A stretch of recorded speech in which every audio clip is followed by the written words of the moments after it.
Hello, this is Lindsay Kahn. I wanted to give you a quick tutorial on how to access student degree audits and tracking sheets in student planning. So starting next week, the last week of September 2021, you will have access when you log into WebAdvisor self-service. It will look like this. You'll see these tiles, and you've probably used this already. The tile that you'll choose to look at student information is called advising. And if I scroll down here, it's down here on the right. So I'm going to click that. And then as an advisor, it will show up. There will be a list down below of all of your assigned advisees.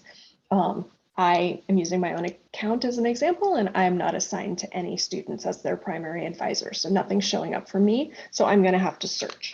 So I'm going to search for my sample student, who is Maggie Media. And you only need to type the first 3 letters of each word. And we see Maggie Media right here. So click on View Details. And it will pull up the student's course plan. So there's a lot of buttons to push. Like, I recommend that you not use any of these buttons yet. Once students start using the planning, they will have the ability to request a review of their plan schedule, and that's when you'll want to click Review Complete. But we're starting with just the basics here. So if you want to see a student's tracking sheet, it is one of these links right here. So there are some different tabs, but if you click straight to the tracking sheet, it will show you the tracking sheet, and you should be able to generate a PDF here if you just want to print it or attach it for something. But the tracking sheet looks the same as exactly what you're used to. So the tracking sheet is easy. The new information that you'll have access to here is the Progress tab, and that is the student's degree audit. And so I want to give you a quick tutorial on how to use the degree audit, because you may not have seen our degree audits before. So again, there will be some buttons. Don't push any of the buttons. Just scroll down. So it shows some summary information for the students here. You can scroll right past that, and then it will show requirements. And so under requirements, it's set up like an outline, with this being the top level, which is a milestone, in this case, the Pathway Masters for this degree. And then below that, it will have each of the requirements for that to complete that section or that master's degree. So it'll highlight in red the things that haven't been done. Things that have been done will be in green, and the section will be collapsed automatically. So you can click Show Details to see the details. There were 2 courses the student needed to take, and these were the 2 courses that they're meant to take in their first term, and this example student has taken and passed them. So you can go ahead and hide the details. That is done. This one, though, you can see the red 0 of 3 completed. So this section still needs to be done. So let me show you how to read this. So usually it will explain up here above or just below the outline item, and then it will explain in more detail under the numbers. So number 1, complete 1 course chosen from these 2 courses. So the student needs to take 1 of these 2 courses to fulfill this area. So research methods 1. Part 2 is to complete 1 course out of these 3 courses. So 1 of these statistics classes they need to take. Once they've chosen 1 and planned it on their schedule, it will show up as planned. And once it's registered, it will show up in green as registered. So they need to take 1 of these 3 courses. It's the same thing here. Complete 1 course out of these 3. It's a very logical system. So 1 of these 3. Then another item, media electives. They need to complete 12 credits chosen from, and then there's a long list of choices. So when this is how it's set up, there will be a list of all of the possible courses that the student could take to fulfill this requirement. This doesn't mean that they need to take all of them, but that they need to take 12 credits of these. And so in this example, this student has registered for and completed this course for 4 credits, this course for 4 credits, and then this course is registered and in progress.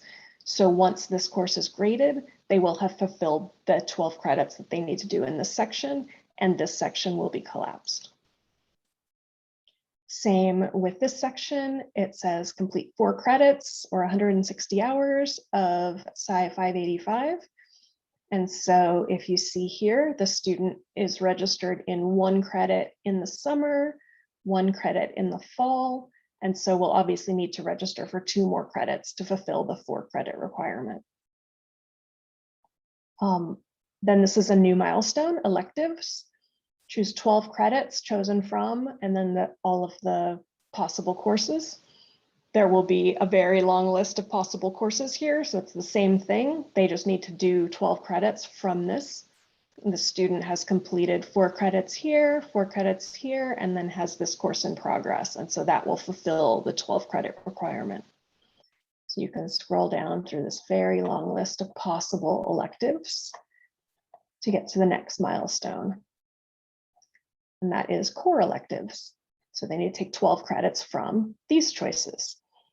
And again, the student has registered for and completed 1 course, is registered in another course, and so we'll need to register for 1 more of these options to complete the 12 credits.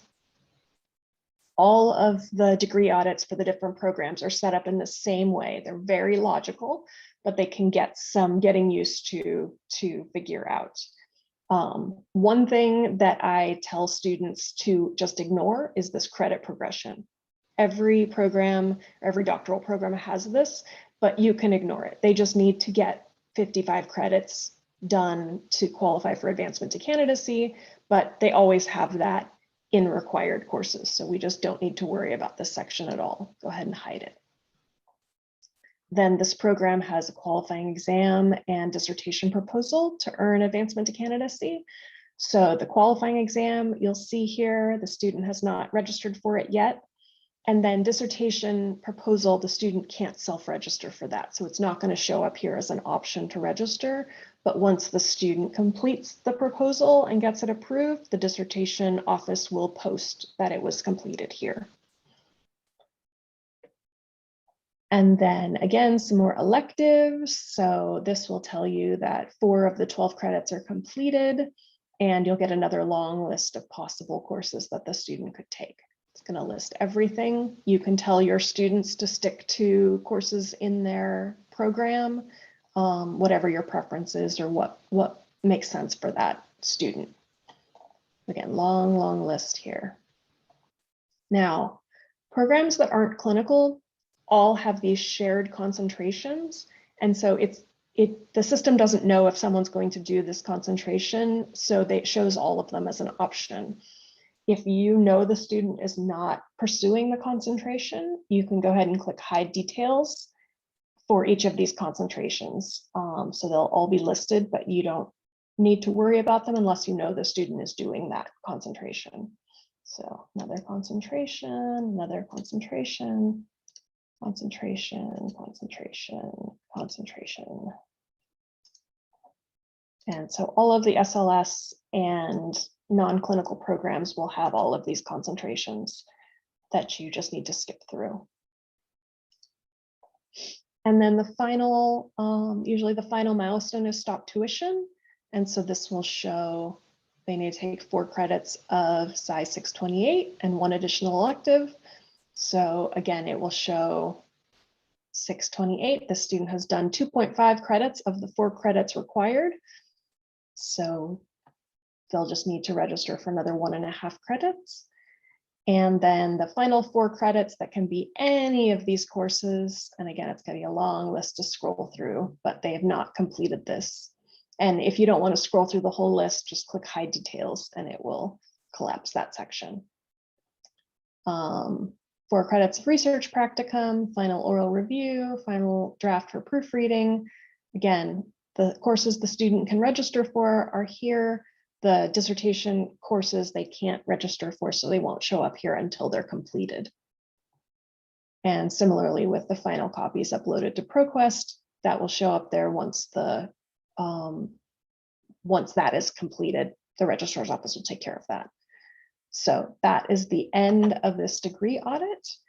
Hopefully, even if this isn't your program, that made sense just as far as how to navigate the page.